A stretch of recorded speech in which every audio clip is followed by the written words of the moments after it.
Hello friends, मेरे YouTube channel the narrative nerve पर आपका दिल से स्वागत है।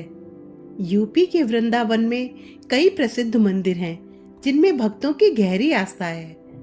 यहाँ का बांके बिहारी मंदिर भी विश्व प्रसिद्ध है। भक्तों का मानना है कि जो भी व्यक्ति यहाँ पर बांके बिहारी के दर्शन और पूजा करता है उसका जीवन सफल हो जाता है और उसकी सभी मनोकामनाएं पूर्ण होती हैं। चलिए आज हम आपको बांके बिहारी के चमत्कारों से जुड़ी एक सच्ची घटना सुनाते हैं।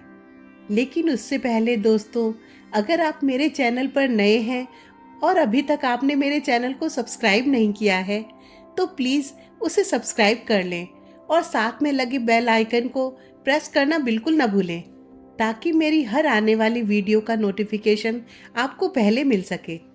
तो चलिए वीडियो शुरू करते हैं। मथुरा के निकट एक गांव में छोटी लड़की रहती थी।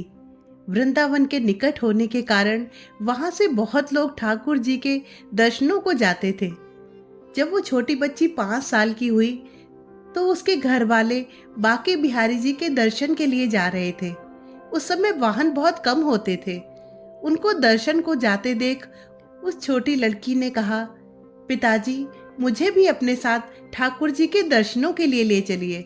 पिता ने कहा, बेटा अभी आप छोटे हो और इतना नहीं चल पाओगे, थोड़े बड़े हो जाओ तब तुम्हें साथ ले चलेंगे। कुछ समय बीता। जब वो 7 साल की हुई तो फिर घर वालों का किसी कारणवश वृंदावन जाना हुआ। फिर उस बच्ची ने कहा, पिताजी अब तो मुझे साथ ले चलिए ठाकुर जी के दर्शनों के लिए।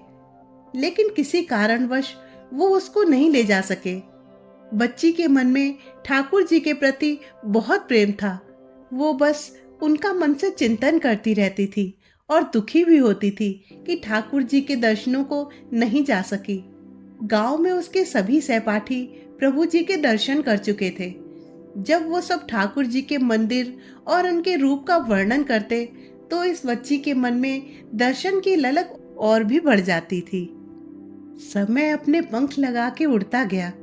कई अवसर मिले जाने के, पर शायद उसके भाग्य में ठाकुर जी के दर्शन नहीं लिखे थे। जब वो 17 साल की हुई तो उसके पिताजी को उसके विवाह की चिंता होने लगी। उसका विवाह तय हो गया। इसे संयोग कहें या उसका ठाकुर जी के प्रति प्रेम, उसका विवाह वृंदावन के सबसे पास वाले गांव में हो गया। वो लड़की बहुत प्रसन्न थी कि अब तो उसको भी ठाकुर जी के दर्शन होंगे। जब विवाह संपन्न हुआ तो वो अपने ससुराल गई। फिर रस्म निभाने के लिए वापस अपने घर आई। 1-2 दिन बाद वो और उसके पति जब वापस अपने घर जा रहे थे तो बीच में यमुना नदी पर उसके पति बोले, तुम कुछ देर इधर बैठो, मैं यमुना में स्नान करके आता हूँ। वो लड़की विचारों में खो गई और उसका ध्यान अब ठाकुर जी की तरफ चला गया और सोचने लगी कि कब ठाकुर जी के दर्शन होंगे। उस लड़की ने लंबा घूंघट निकाल रखा था क्योंकि गांव है, ससुराल है, ये सोचकर वो वहीं बैठ गई। फिर वो मनी मन विचार करने लगी, देखो ठाकुर जी की कितनी कृपा है, उन्हें मैंने बचपन से याद किया और दर्शन के लिए लालायित थी। मैं इतने सालों से ठाकुर जी को मानती हूँ पर अब तक उनसे कोई भी रिश्ता नहीं जोड़ा। फिर सोचने लगी, ठाकुर जी की उम्र क्या हो सकती है? मेरे हिसाब से लगभग 17 वर्ष के होंगे। मेरे पति 21 वर्ष के हैं, उनसे थोड़े ही छोटे होंगे, इसलिए वो मेरे पति के छोटे भाई की तरह हुए, तो मेरे देवर की तरह। लो आज से ठाकुर जी मेरे देवर हुए। अब तो ठाकुर जी से नया संबंध जोड़कर उसको बहुत प्रसन्नता हुई और मनी मन उनसे कहने लगी, ठाकुर जी आज से मैं आपकी भाभी और आप मेरे देवर हुए, पर वो समय कब आएगा जब आप मुझे भाभी भाभी कहकर पुकारोगे।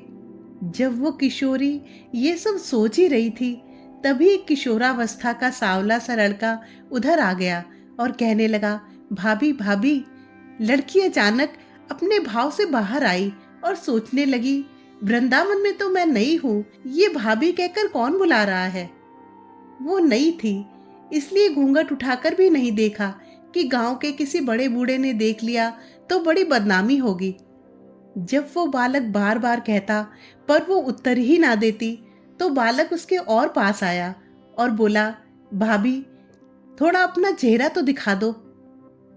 अब वो सोचने लगी, अरे ये बालक तो बहुत जिद कर रहा है, इसलिए वो और कस के अपना घूंघट पकड़कर बैठ गई कि कहीं घूंघट उठाकर देख न ले। भाभी, आपने ये पर्दा क्यों कर रखा है? हम तो आपके देवर हैं। उस लड़की ने उसको एक नजर देखा, फिर कहा, नहीं, हम आपको नहीं जानते, और फिर से घूंघट ओढ़ लिया। लड़का बोला, नहीं नहीं, हम आपको जानते हैं, आप उस गांव के हो ना, बस कुछ ही दूर में हमारा घर है। भाभी, अपना चेहरा तो दिखाओ। लड़की बोली, जब कह दिया ना हम आपको नहीं जानते, इनको पता चल गया तो बहुत मार पड़ेगी। लड़का बोला, भाभी, आप तो नाराज हो रही हो। देखो, हम आपके इतने प्यारे देवर हैं, आपसे मिलने के लिए इतनी दूर तक आ गए, और आप हो कि बात भी नहीं कर रहे हो।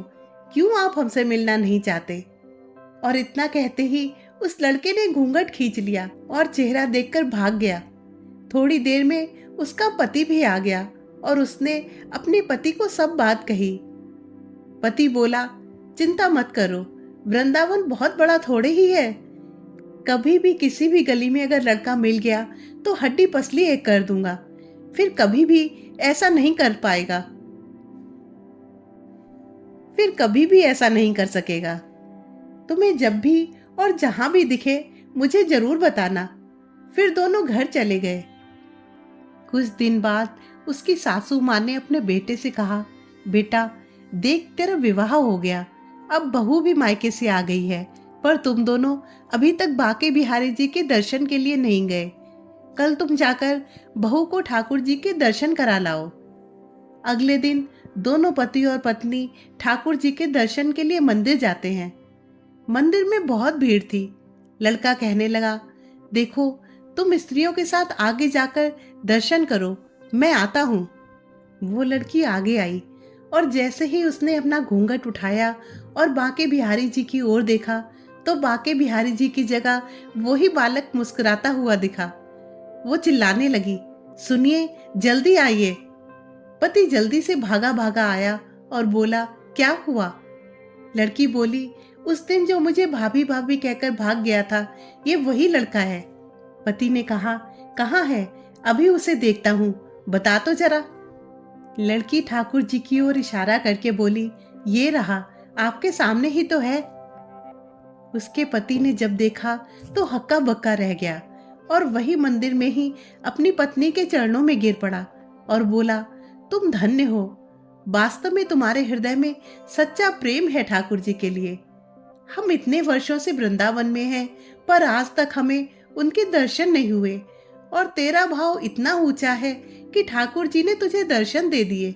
दोस्तों, ठाकुर जी से सच्चे प्रेम से जो भी रिश्ता बनाओ तो ठाकुर जी उसे जरूर निभाते हैं, जैसे इस कहानी में ठाकुर जी ने देवर का संबंध निभाया।